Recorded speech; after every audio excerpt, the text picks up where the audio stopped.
আসসালামু আলাইকুম, স্বাগতম সবাইকে ফ্রি অনলাইন স্কুলে। আমি মোহাম্মদ আব্দুল্লাহ মামুন। আমরা আজকে আলোচনা করব একাদশ দ্বাদশ শ্রেণীর অর্থনীতি প্রথম পত্র নিয়ে। অর্থনীতি প্রথম পত্রের নবম অধ্যায়টা হচ্ছে আমাদের সামগ্রিক আয় এবং ব্যয়। তো বুঝতেই পারতেছো, আমাদের এখানে মূলত একটা দেশের আয় এবং ব্যয়, একটা ব্যক্তিগত মানুষের আয় এবং ব্যয়, এগুলো নিয়ে মূলত আলোচনা হবে। ঠিক আছে, তো প্রথমে আমরা শুরু করব সামগ্রিক আয় দিয়ে। তো সামগ্রিক আয় অর্থাৎ সবকিছু নিয়ে যে আমাদের আয়টা হবে সেটা নিয়ে মূলত আমাদের আলোচনা। দেখা যাক এই সামগ্রিক আয় নিয়ে কি বলছি। সামগ্রিক আয় বলতে আমরা বুঝতেছি যে ধরো একটা দেশে একাধিক পণ্য উৎপাদন হয়। ঠিক আছে, হয়তো আমরা যদি দেখি চেয়ার টেবিল হতে পারে, সেটা খাদ্যদ্রব্য হতে পারে, সেটা সেবা হতে পারে, তাই না? সেবা দিয়েও আমরা বর্তমানে বিশ্বে অনেক রেমিটেন্স পাচ্ছি সেবার খাতের মাধ্যমে। তো এরকম যে একাধিক খাত রয়েছে, সেখানে একাধিক পণ্য রয়েছে। এই পণ্য বা দ্রব্যগুলো এবং এই সেবাগুলোর নির্দিষ্ট পরিমাণ একটা করে আবার মূল্য রয়েছে, তাই না? ধরো আমরা নিয়ে নিলাম আমাদের সেবা পণ্য রয়েছে 1, 2, 3, 4। এই চারটাকে যদি বলি আমরা যে এই চারটা হচ্ছে আমাদের প্রতিটা সেবা পণ্যের মূল্য, অর্থাৎ P1 হচ্ছে আমাদের একটা সেবা পণ্য আছে, তার মূল্য। সেই সেবা পণ্যটাকে ধরে নিলাম আমরা হচ্ছে X1।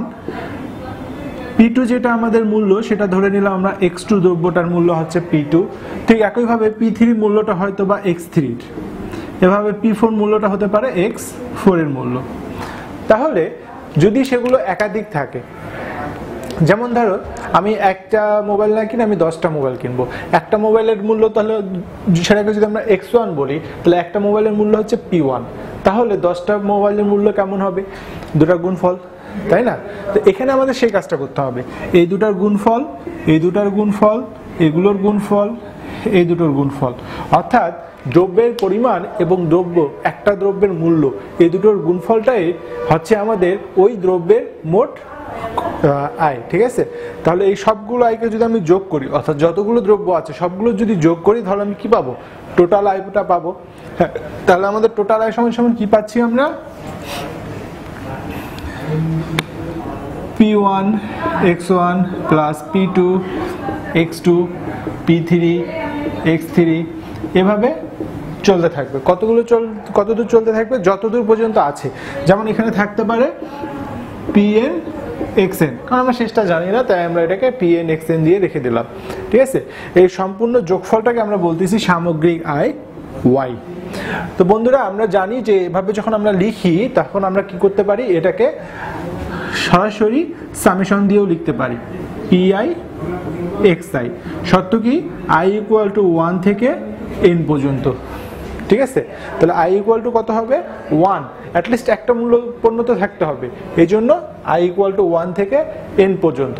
n বলতে যতটা বলা থাকবে, যদি তোমার 10টার কথা বলা থাকে তাহলে n এর মান হবে 10। তাহলে আমি এখানে P1 P2 P3 P4 এভাবে কতদূর যাব? 10 পর্যন্ত যাব। ঠিক আছে, তাহলে এটা হচ্ছে আমাদের সামগ্রিক আয়। তো এই সামগ্রিক আয়ের যে ধারণাটা, এই ধারণাটাকে আমরা ব্যাখ্যা করছি মূলত 3টা ভাগে প্রধানত। ঠিক আছে, এই সামগ্রিক আয়টাকে তাহলে আমরা ব্যাখ্যা করছি কয়টা ধাপে? 3টা। প্রথম যেটা হচ্ছে সেটা হচ্ছে উৎপাদনের দৃষ্টিকোণ থেকে, অর্থাৎ কতগুলো উৎপাদন হচ্ছে সেই উৎপাদনের দৃষ্টিকোণ। উৎপাদনের দৃষ্টিকোণ থেকে দেখো কি বলছি আমরা। তাহলে বোঝা যাচ্ছে যে দ্রব্যগুলো উৎপাদন হচ্ছে, সেগুলোর সাপেক্ষে আমরা যখন আয়টাকে ব্যাখ্যা করব।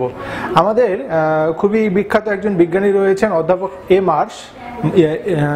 এ মার্শাল, যিনি একজন বিখ্যাত অর্থনীতিবিদ।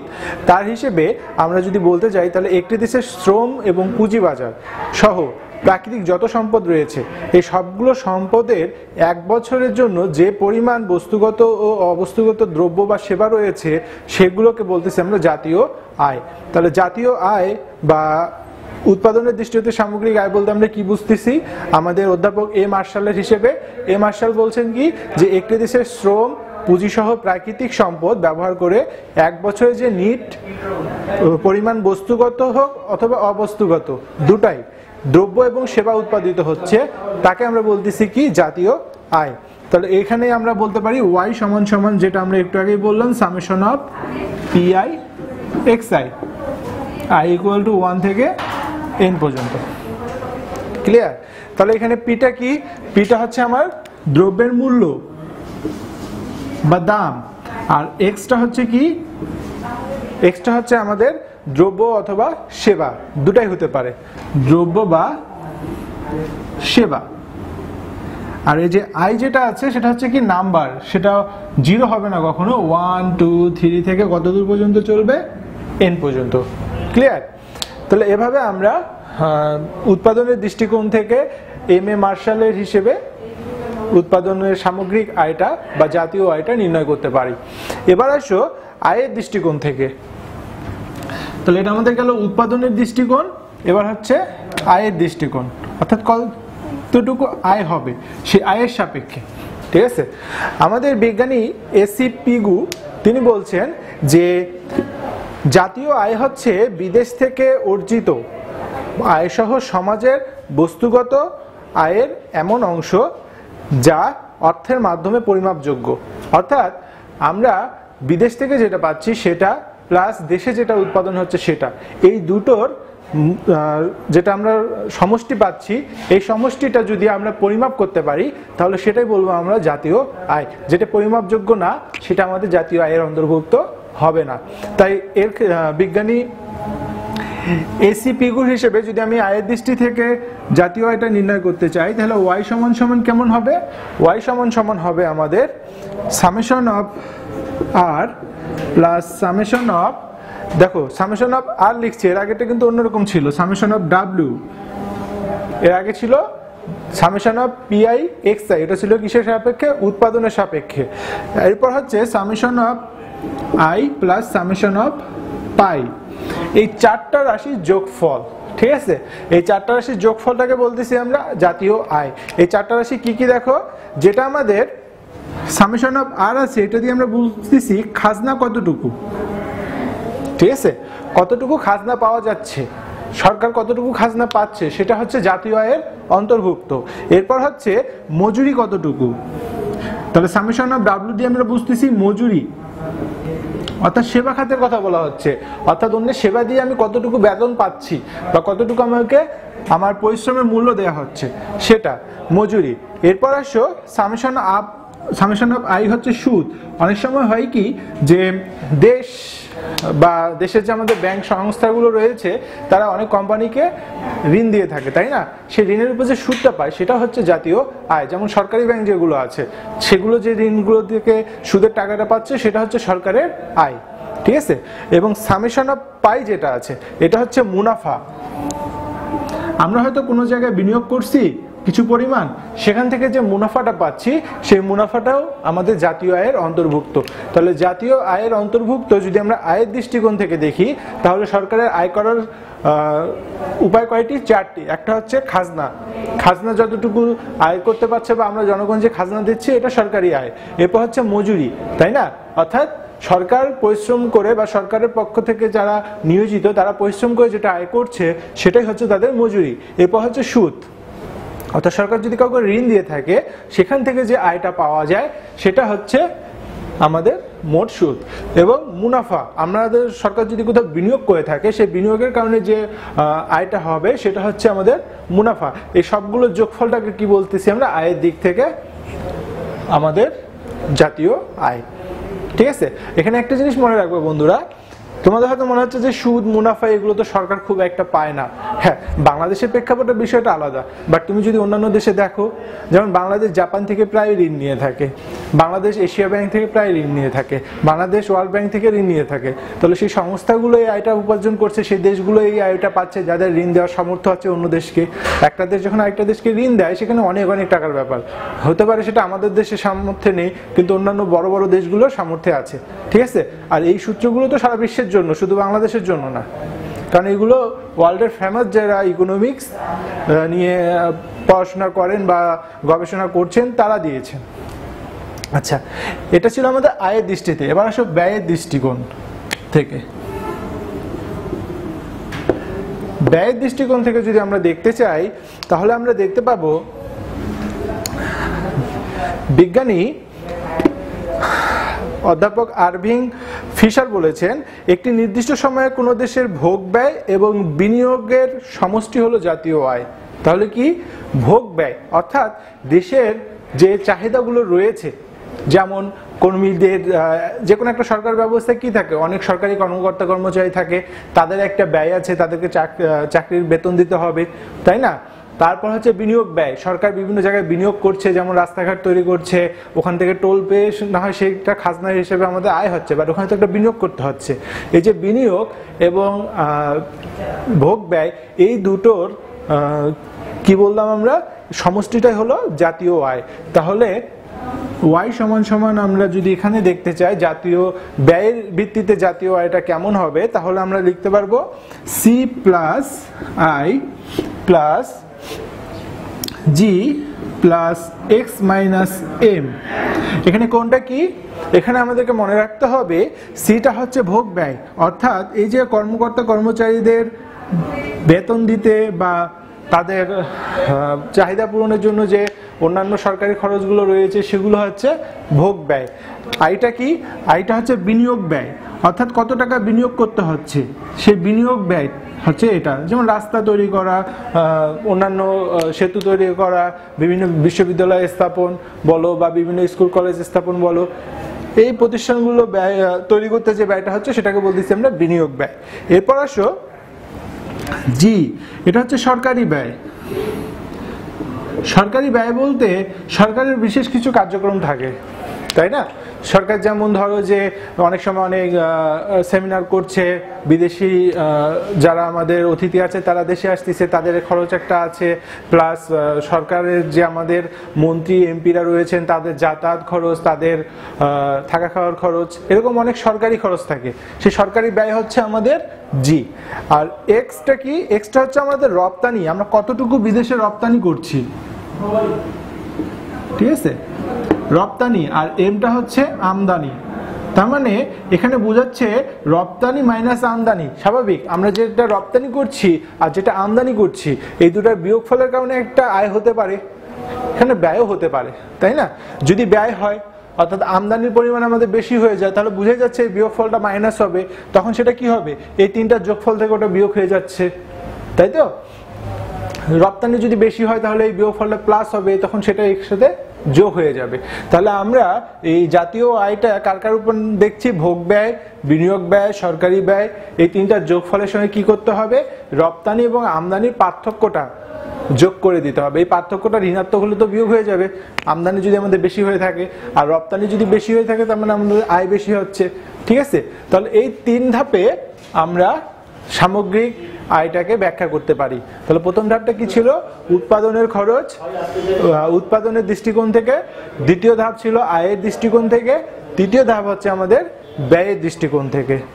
তাহলে বন্ধুরা এখান থেকে তোমাদের প্রশ্ন হতে পারে যে সামগ্রিক আয়ের ধারণাগুলো ব্যাখ্যা করো বা বিভিন্ন দৃষ্টিকোণ থেকে সামগ্রিক আয়কে ব্যাখ্যা করো, ঠিক আছে? তখন আমাদেরকে এই তিনটা দৃষ্টিকোণ থেকে ব্যাখ্যা করতে হবে। এবার আসো বন্ধুরা, সামগ্রিক আয় যদি আমরা নির্ণয় করতে চাই, হোক না সেটা উৎপাদন দৃষ্টিকোণ থেকে, হোক সেটা আয়ের দৃষ্টিকোণ থেকে, ব্যয়ের দৃষ্টিকোণ থেকে, আমরা কিভাবে এগুলো পরিমাপ করব, ঠিক আছে? আমরা কিভাবে এই ধারণাগুলোকে যথাযথভাবে মূল্যায়ন করতে পারবো, এর জন্য আমাদেরকে তিনটি ধারণার মেনে চলতে হবে বা তিনটা ধারণা সম্পর্কে স্পষ্ট জ্ঞান থাকতে হবে। এই তিনটা ধারণার মধ্যে প্রথমটা হচ্ছে জিডিপি। তোমরা এই নামগুলো শুনে আসছো, জিডিপি, জিএনআই এবং এনএনআই, এই তিনটা হচ্ছে আমাদের মেইন ধারণা। এই তিনটা সম্পর্কে যদি আমাদের ধারণা না থাকে আমরা কখনোই সামগ্রিক আয় নির্ণয় করতে পারবো না, সেটা হোক উৎপাদন দৃষ্টিকোণ থেকে, হোক আয়ের দৃষ্টিকোণ থেকে, হোক ব্যয়ের দৃষ্টিকোণ থেকে। আমাদের এখানে পূর্ণাঙ্গ যদি সামগ্রিক আয় নির্ণয় করতে হয় তাহলে এই তিনটা সম্পর্কে অবশ্যই ধারণা থাকতে হবে। চলো বন্ধুরা আমরা দেখা যাক জিডিপি, জিএনআই এবং এনএনআই এই তিনটা জিনিস আসলে কি, এটা নিয়ে একটু আমরা ডিটেলস আলোচনা করি, ঠিক আছে? প্রথমে এসো জিডিপি। জিডিপির পূর্ণরূপ হচ্ছে গ্রোস ডোমেস্টিক প্রোডাক্ট, ঠিক আছে? গ্রোস ডোমেস্টিক প্রোডাক্ট অর্থাৎ মোট দেশজ উৎপাদন, ডোমেস্টিক মানে দেশজ উৎপাদন, অর্থাৎ একটা দেশে মোট কতটুকু উৎপাদন হচ্ছে, সেই দেশে উৎপাদন হচ্ছে সেটাকে বলতেছি আমরা জিডিপি, দেশের বাইরেটা না। অর্থাৎ কেউ যদি দেশের বাইরে চলে যেয়ে বিজনেস করে তাকে আমরা বলবো না যে তার উপার্জনটা জিডিপির অন্তর্ভুক্ত, ঠিক আছে। যেমন আমরা জানি আমাদের দেশে অনেক কোম্পানি আছে, যেমন ওয়ালটন, এরা আফ্রিকার অনেক দেশে বর্তমানে রপ্তানি করছে, ওই দেশে ইন্ডাস্ট্রি করছে, সেটা আমাদের দেশের উৎপাদন না। কেউ যদি রপ্তানি করে সেটা উৎপাদন, কারণ কি ওটা দেশি উৎপাদন হয়েছে। কিন্তু কেউ যদি বিদেশে ফ্যাক্টরি করে সেখানে উৎপাদন করে সেটা কিন্তু আমাদের দেশজ উৎপাদন হবে না। আবার উল্টা করে যদি বলি, কোনো বিদেশি যদি আমাদের দেশে উৎপাদন করে সেটা হবে দেশজ উৎপাদন। যেমন জাপানে অনেক কোম্পানি হয়তো আমাদের দেশে অনেক কলকারখানা করে, যেমন ইদানিং আমরা শুনতে পাচ্ছি যে অনেক গাড়ি নির্মাতা আমাদের দেশে গাড়ি নির্মাণ করছে জাপানের, সেগুলো হচ্ছে আমাদের দেশজ উৎপাদনের অন্তর্ভুক্ত, ঠিক আছে। যদিও তারা বিদেশি, তারা আমাদের দেশে উৎপাদন করছে, তবুও তো সেটা আমাদের দেশের। তাই আমাদের দেশের এই পরিধির মধ্যে, অর্থাৎ আমাদের সীমানার মধ্যে যেটাই উৎপাদন হবে সেটাই হচ্ছে আমাদের দেশজ উৎপাদন। সেটা দ্রব্য সামগ্রী হতে পারে, সেটা সেবা খাত হতে পারে। ক্লিয়ার? তাহলে আমাদের দেশজ উৎপাদন বলতে আমরা কি বুঝতেছি? আমাদের দেশের মধ্যে, সেটা দেশি মানুষ হোক অথবা বিদেশি কেউ হোক, যে উপার্জনটা করছে বা যে উৎপাদনটা করছে সেটাই হচ্ছে দেশজ উৎপাদন বা জিডিপি। তাহলে এই জিডিপি কিভাবে নির্ণয় করতে হয় সেটা একটু আমরা দেখে নেই বন্ধুরা। জিডিপি মানে হচ্ছে, জিডিপি সমান সমান আমরা লিখতে পারি G plus I plus C, ঠিক আছে। এটা এইভাবে আমি যদিও লিখছি, লিখার নিয়ম হচ্ছে সি প্লাস আই প্লাস জি। এটা ফ্যাক্ট না, কোনটা আগে দেখলাম কোনটা পরে দেখলাম, ঠিক আছে। তাহলে G plus I plus C বা C plus I plus G, যেটাই বলো। সিটা কি? সিটা হচ্ছে আমাদের সরকারি ভোগ ব্যয়। সি হচ্ছে ভোগ ব্যয়, একটু আগে আমরা দেখেছিলাম। সি হচ্ছে ভোগ ব্যয়, জি হচ্ছে সরকারি ব্যয়, এবং এই আইটা কি? আইটা হচ্ছে বিনিয়োগ ব্যয়, ঠিক আছে। এটাই হচ্ছে মোট দেশজ উৎপাদন। তাহলে একটা দেশের মোট দেশজ উৎপাদন কার কার উপর ডিপেন্ড করছে? ভোগ ব্যয়ের উপর ডিপেন্ড করছে, সরকারি ব্যয়ের উপর ডিপেন্ড করছে, এবং ডিপেন্ড করছে আমি কতটুকু বিনিয়োগ করছি তার উপর। এই তিনটা ব্যয়ের যোগফলটাই হচ্ছে আমাদের জিডিপি। ক্লিয়ার বন্ধুরা? তাহলে জিডিপি জিনিসটা আমরা কি বুঝলাম?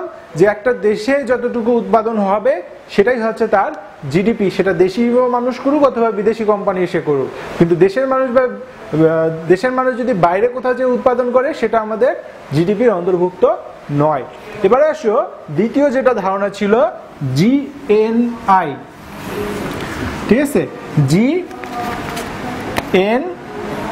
জিএনআই তার মানে গ্রোস ন্যাশনাল ইনকাম, ঠিক আছে।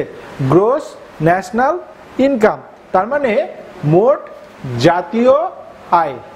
ক্লিয়ার? মোট জাতীয় আয় বলতে আমরা কি বুঝতেছি? স্বাভাবিকভাবেই আমরা দেশজ উৎপাদন দেখলাম। দেশজ উৎপাদন ছিল কি? উৎপাদন কতটুকু হচ্ছে সেটা।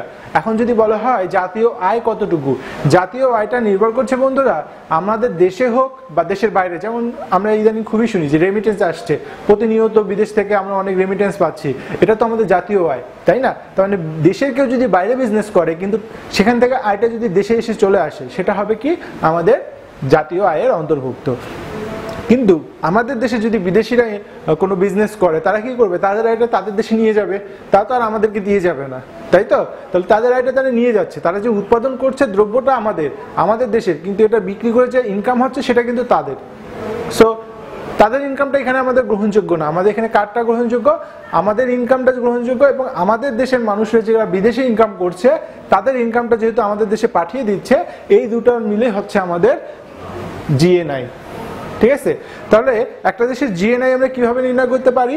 একটা দেশের জিএনআই আমরা নির্ভর করতে পারি, ধরো যে ওই দেশে কতগুলো দ্রব্য উৎপাদন হচ্ছে, x1 x2 x3 এভাবে xn পর্যন্ত হতে পারে।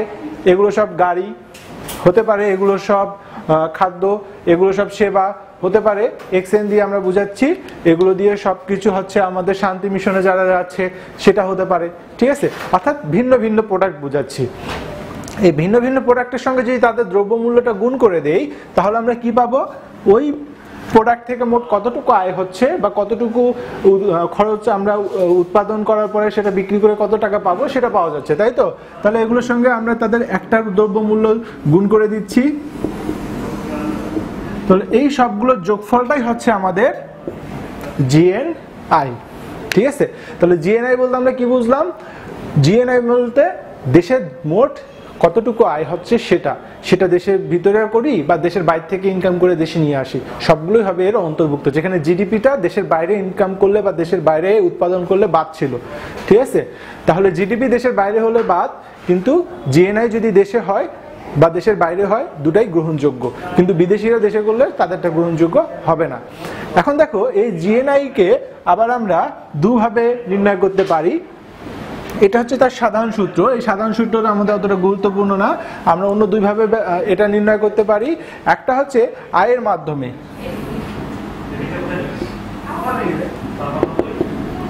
আয়ের মাধ্যমে যদি আমরা জিএনআই নির্ণয় করতে চাই তাহলে কেমন হবে? দেখো, আয়ের মাধ্যমে যখন আমরা জিএনআই নির্ণয় করতে যাব তখন আমরা পাবো summation of R plus summation of W plus summation of I plus summation of পাই। এই চারটার যোগফল। এই চারটা কি কি ছিল কিছুক্ষণ আগে আমরা বলেছিলাম। এর মধ্যে সামেশন অফ আরটা কি? সামেশন অফ আর হচ্ছে আমাদের খাজনা কতটুকু সেটা, সামেশন অফ ডাব্লিউ হচ্ছে মজুরি, সামেশন অফ আই হচ্ছে সুদ, এবং সামেশন অফ পাই হচ্ছে কি? সামেশন অফ পাই হচ্ছে আমাদের মুনাফা কতটুকু সেটা। ঠিক আছে, তাহলে আমরা আয়ের মাধ্যমে জিএনআই নির্ধারণ করতে পারি।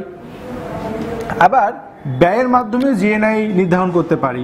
ব্যয়ের মাধ্যমে কিভাবে? দেখো, ব্যয়ের মাধ্যমে যখন আমরা জিএনআই নির্ণয় করতে যাব তখন আমাদের লাগবে কতটুকু ব্যয় হচ্ছে, আগে সেটা বের করো। তাহলে সি প্লাস আই প্লাস জি, এটা ছিল আমাদের জিডিপি, তাই না? এর সঙ্গে কি করতে হবে? রপ্তানি এবং আমদানির পার্থক্যটা যোগ করে দিতে হবে। আমরা দেখে আসছি সি মানে হচ্ছে কি? ভোগ ব্যয়, আই মানে হচ্ছে বিনিয়োগ ব্যয়, জি মানে হচ্ছে সরকারি ব্যয়। এই তিনটা যোগফলের সঙ্গে কি করতে হবে? আমাদের যে রপ্তানি এবং আমদানির পার্থক্য সেটা যোগ করে দিতে হবে, তাহলে আমরা জিএনআই নির্ণয় করতে পারবো। তাহলে বন্ধুরা, এটা ছিল আমাদের জিএনআই নির্ণয়ের নিয়ম। তাহলে জিএনআই আমরা তিন ভাবে নির্ণয় করতে পারছি, একটা সাধারণভাবে, একটা আয়ের মাধ্যমে, আর একটা হচ্ছে ব্যয়ের মাধ্যমে। এবার আসো 3 নম্বর যেটা টপিক ছিল আমাদের, অর্থাৎ এনএনআই। এই এনতে মানে হচ্ছে নেট বা নিট, ন্যাশনাল ইনকাম। ঠিক আছে, তার মানে নিট জাতীয় আয়টা কত? একটা দেশের নিট জাতীয় আয়, অবশ্যই এটাও 1 বছরের জন্য বা 1 বছর সময়ের মধ্যে আমাদের ক্যালকুলেশন করা হয়। তাহলে দেখো বন্ধুরা, আমরা যে জিএনআইটা দেখলাম, এই জিএনআই আমরা কি বলেছিলাম? মোট জাতীয় আয়। কিন্তু ওখানে যে আমাদের কিছু খরচ ছিল, যেমন ধরো আসবাবপত্র, যেমন ধরো যন্ত্রপাতি, এই যে উৎপাদন করার সময় যে আমাদের খরচগুলো হয়েছিল সেই খরচগুলো তো বাদ দিতে হবে, তাই না? আমরা তো এতক্ষণ শুধুমাত্র বিক্রি করে বা কতটুকু আমাদের দেশে আসলো সেটার হিসাব করছিলাম, যে সরকার টোটাল কত টাকা পেলো, কিন্তু সেই টাকার মধ্যে কিছু টাকা তো তাকে আবার বিভিন্ন ক্ষেত্রে ব্যয় করে দিতে হবে, তাই না? যন্ত্র কেনার জন্য হোক, আসবাবপত্র হোক। যেমন একটা কোম্পানি যদি ধরো যে 1 লক্ষ টাকা আয় করলো, দেখা গেল যে তার 1 লক্ষের মধ্যে আবার 40,000 টাকা বা 50,000 টাকা তার কর্মচারীদের বেতন, তার কোনো একটা যন্ত্র নষ্ট হয়ে গেছে সেই যন্ত্রটা কেনা, সে যে বিল্ডিংটাতে বিজনেস করছে সেই বিল্ডিং এর ভাড়া, এরকম অন্যান্য অনেক খরচ আছে, তাই না? তাহলে কি করতে হবে? এই খরচগুলোকে বাদ দিয়ে দিতে হবে। এই খরচগুলোকে যদি আমরা বাদ দিয়ে দিই জিএনআই থেকে, তাহলে আমরা এনএনআইটা পেয়ে যাব। তাহলে নিট বলতে আমরা কোনটা বুঝতেছি? আমাদের মোট জাতীয় আয় থেকে যদি আমরা আমাদের ব্যয়টাকে বাদ দিয়ে দিই, অর্থাৎ মূলধন সামগ্রী, অর্থাৎ আমাদের মূলধনের জন্য যে ব্যয়টা হচ্ছে, যে যন্ত্রপাতির জন্য ব্যয় হচ্ছে, আসবাবপত্রের জন্য ব্যয় হচ্ছে, সেই ব্যয়গুলোকে যদি আমরা বাদ দিয়ে দেই তাহলে আমরা পাবো এনএনআই বা নিট জাতীয় আয়। ঠিক আছে, তাহলে সিসিএ জিনিসটা কি? সিসিএ মানে হচ্ছে মূলধনের জন্য বা মূলধন সামগ্রীর ব্যবহারজনিত যে ব্যয়। এর ইংলিশ কি হবে?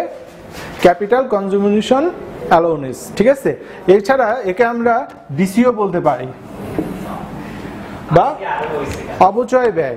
যে ব্যয়টা বাধ্যতামূলক আমার হবেই, সেটাকে তো আমাকে বাদ দিতেই হবে, তাই তো? তাহলে এভাবে আমরা এনএনআইটা নির্ণয় করতে পারি। এবার আসো মাথাপিছু আয়। যে কোনো দেশের মাথাপিছু আয় আমরা জানি, বলতে পারবো বাংলাদেশে বর্তমানে মাথাপিছু আয় কত? কিছুদিন আগে পাওয়া গিয়েছিল এটা। বর্তমানে বাংলাদেশের মাথাপিছু আয় হচ্ছে $2064। মানে একজন মানুষের এখন আয় হচ্ছে $2064। ঠিক আছে, তাহলে দেখি এই মাথাপিছু আয়টা কিভাবে নির্ণয় করা হয়। ধরো একটা দেশের মোট ইনকাম হয় বা মোট জাতীয় আয় ওয়াই, যে কোনো দেশের যদি মোট জাতীয় আয় হয় ওয়াই অর্থাৎ এক বছরের জন্য, সেটাকে যদি আমরা সেই বছরে দেশটার যে জনসংখ্যা ছিল, পপুলেশন ছিল, সেটা দিয়ে যদি ভাগ করি, তাহলে যেটা পাবো সেটাই হচ্ছে আমাদের তাদের মাথাপিছু আয়। ঠিক আছে, তাহলে মাথাপিছু আয় কিভাবে নির্ণয় করছি আমরা? দেশের মোট উৎপাদনকে দেশের জনসংখ্যা দিয়ে ভাগ করছি। এক বছরে মোট উৎপাদনকে ওই বছরে যে জনসংখ্যা ছিল সেটা দিয়ে যদি ভাগ করি, তাহলে পাবো কি? মাথাপিছু আয়। তাহলে বাংলাদেশে বর্তমান মাথাপিছু আয় কত? $2064, যেটা আমাদের রিসেন্ট হয়েছে। ঠিক আছে, 2019 সালে কত ছিল? $1909, তাই না? তো এগুলো আমাদেরকে মাথায় রাখতে হবে, মাথাপিছু আয়। এবার আসো বন্ধুরা, ব্যক্তিগত আয়। স্বাভাবিকভাবেই আমরা দেশের হিসেবে এতক্ষণ দেখলাম, এখন যদি আমরা পার্সোনাল ভাবে দেখি, তাহলে ব্যক্তিগত আয় বলতে আমরা কি বুঝবো? একটা মানুষ যত টাকা আয় করছে সেটা এক বছরে, ঠিক আছে, বা এক মাসে, একটা মানুষ যত টাকা আয় করছে, আমরা এক মাসের ক্ষেত্রে যাব না, কারণ আমরা এখানে সব হিসেবগুলো বছরের হিসেবে করছি। তাহলে মোট যে টাকাটা আয় করছে একটা মানুষ, সেটাই হচ্ছে তার ব্যক্তিগত আয়। এই ব্যক্তিগত আয়ের মধ্যে কি কি পড়ে? এই ব্যক্তিগত আয়কে যদি আমরা নির্ণয় করতে চাই পার্সোনাল ইনকাম দিয়ে, পিআই সমান সমান আমরা পাবো যে পার্সোনাল ইনকাম সমান এনআই অর্থাৎ national income minus TC plus NC. TC জিনিসটা কি? টিসি জিনিসটা হচ্ছে কর্পোরেট আয়কর, অর্থাৎ আমরা কিছু ইনকাম করলে সরকারকে কিছু কর দিতে হয়, তাই না?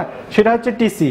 এবং এনসিটা কি? এনসিটা হচ্ছে কর্পোরেট যে লাভাংশের অবণ্ঠিত অংশটা আছে, অর্থাৎ কিছু অংশ থেকে গেল যেটা হয়তো এখনো বন্টন করা হয়নি, যে লাভাংশটা পাওয়া গেছে এখনো বন্টন করা হয়নি, সেটা কিন্তু আমার এর মধ্যে পড়বে না। ঠিক আছে, এবং এর সঙ্গে যোগ করতে হবে এসআই। এসআই মানে কি? এসআই মানে হচ্ছে যে আমরা অনেক সময় বীমা করে থাকি বিভিন্ন সময়, সেই বীমার অংশটুকু বাদ দিয়ে দিতে হবে, কারণ আমি তো ওটা বীমার জন্য টাকা জমা দিয়ে দিয়েছি, সেটা আমার কখনো ব্যক্তিগত আয় হতে পারে না। এদের সঙ্গে যোগ করতে হবে প্লাস টিপি। টিপি মানে হচ্ছে আমাদের হস্তান্তর পাওনা। অনেক সময় আমরা একটা জিনিস আরেকজনকে হস্তান্তর করলে কিছু টাকা পাই, সেই হস্তান্তর পাওনা, প্লাস আইএন। আইএন মানে হচ্ছে সরকারের নিট সুদ, সরকার আমাদেরকে কি পরিমাণ সুদ দিচ্ছে সেটা, প্লাস ডি। ডি মানে হচ্ছে ডেভিডেন্ট। ঠিক আছে, ডেভিডেন্ট। এই সবটা মিলেই হবে আমাদের ব্যক্তিগত আয়। এখন দেখো বন্ধুরা, এই ব্যক্তিগত আয়ের মধ্যে ধরো আমি বা আমরা এক বছরে আয় করলাম 10 লক্ষ টাকা। 10 লক্ষ টাকায় কি আমার জমা থাকে? না, এর মধ্যে কিছু একটা অংশ থাকে যেটা আমার বাধ্যতামূলক খরচ, আমার যাতায়াত খরচ, আমার খাওয়ার খরচ, আমার পারিবারিক খরচ, আমার পোশাকের খরচ, বাড়ি ভাড়া, তাই না? এগুলো বাধ্যতামূলক আমার খরচ আছে, এগুলোকে আমাকে বাদ দিতেই হবে। এগুলোকে যখন আমি বাদ দিয়ে দিই, তখন যে এক্সট্রা টাকাটা থাকে সেটা কি?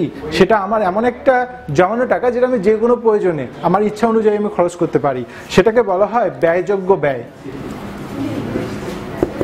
ব্যয়যোগ্য ব্যয় অর্থাৎ এটা আমরা প্রয়োজন অনুসারে যখন খুশি তখনই ব্যয় করতে পারবো। এটা কেমন হবে? এটাকে আমরা ডিআই দিয়ে প্রকাশ করছি। ডিআই সমান সমান হবে পিআই, অর্থাৎ আমরা যে ব্যক্তিগতভাবে যেটা আয় করেছিলাম সেখান থেকে কি বাদ দিয়ে দিতে হবে? টি এবং ও। এই টিটা কি? টিটা হচ্ছে কর। অনেক সময় আমরা যে আয় করি তার উপর সরকারকে একটা কর দিতে হয়, সেই করটা হচ্ছে টি। এবং ও হচ্ছে অন্যান্য দেয়, মানে অন্যান্য যে খরচগুলো আছে, এক কথায় যত প্রকার খরচ আছে আমার সব খরচটাকে এখান থেকে বাদ দিয়ে দিতে হবে। দেওয়ার পরে আমার যেটা অবশিষ্ট থাকলো সেটাই হচ্ছে আমার ব্যয়যোগ্য ব্যয়। তো বন্ধুরা, এই ছিল মূলত আমাদের সামগ্রিক আয় নিয়ে সামান্য কিছু ধারণা তোমাদের জন্য। আশা করি তোমাদের বুঝতে কোনো প্রবলেম নেই। যদি কোনো প্রবলেম থেকে থাকে কমেন্ট করবা, এবং অবশ্যই আমাদের ভিডিওগুলো তোমাদের যদি ভালো লাগে বেশি বেশি করে শেয়ার করবা, এবং অবশ্যই আমাদের চ্যানেলটি সাবস্ক্রাইব করবা। সবাই ভালো থাকো, আগামীতে আবার দেখা হবে। আল্লাহ হাফিজ।